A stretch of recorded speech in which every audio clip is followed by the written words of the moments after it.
All right? Am I there? Okay. The one thing this new wheelchair doesn't have is rear view mirrors, so I have to rely on you guys to know what slide I'm on. All right. So here I am. I'm paralyzed from the chest down. And for the first 8 weeks after my coma, I am praying to God to take me night after night. Please, God, take me. And at the same time, I was afraid to die because I was wondering if the Savior that I prayed to and hoped for was going to be there when I got there to welcome me. So imagine this. I'm afraid to live and afraid to die.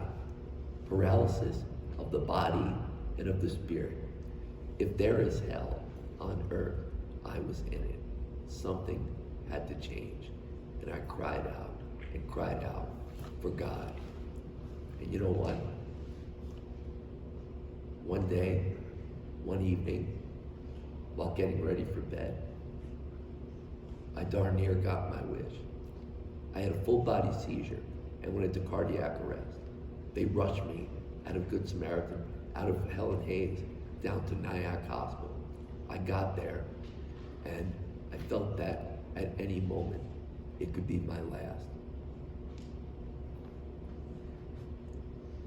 And I went through every battery of tests and they couldn't figure out what triggered the seizure and what triggered the cardiac arrest. And I lay there unable to speak, without a speaking valve. And then God answered my prayer. Next slide. I'm going to let you read about Stephen for a minute.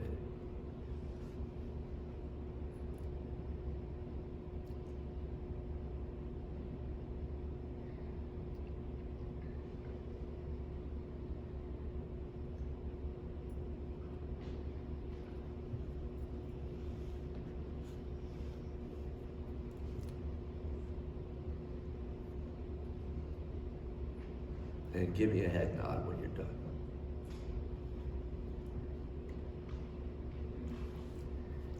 Next slide.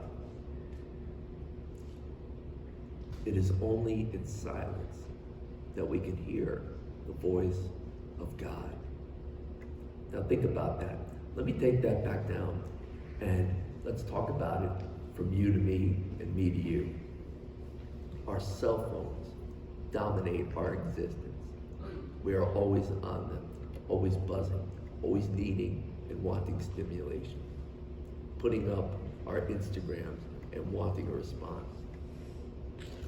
Now, not that anybody in the room does this, but I hope I'm not inappropriate when I say this, but I know you wouldn't think about it by looking at me, but I have a woman in my life. And we were getting ready for bed the other night. And I turned to her and I said, Alexa. Come on, guys, it's okay to laugh. It's Alexa. There's not that kind of woman. Believe me, I welcome it. But I have this woman, Alexa. So I said, Alexa, do me the quick math. 2 hours, 2 times 365. If you're on your cell phone for 2 hours a day, times 12 months, you will have spent a full month on your cell phone. Imagine what you could do with that month back.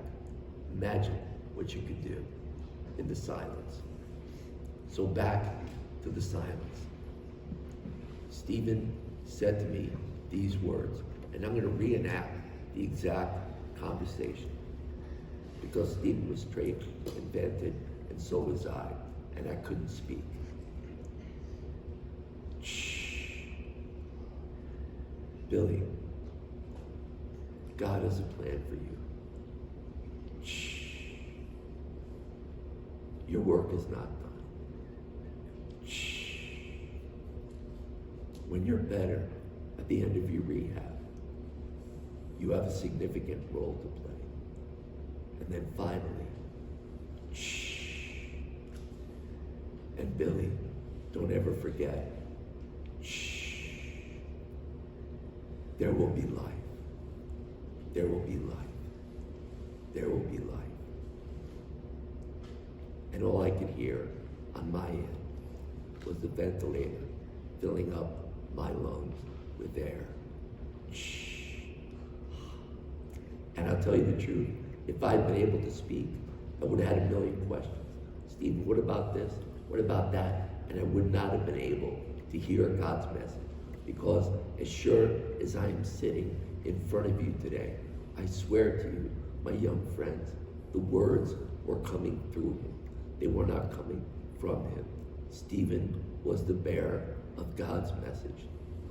Billy, don't lose hope. Your life is not over.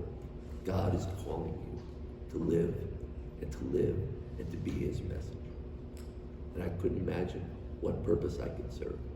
And then a couple of days later, I was back in Helen Hayes, and I told my principal, who was also an Albertus alum, I said, Mike, I'm coming back to teach.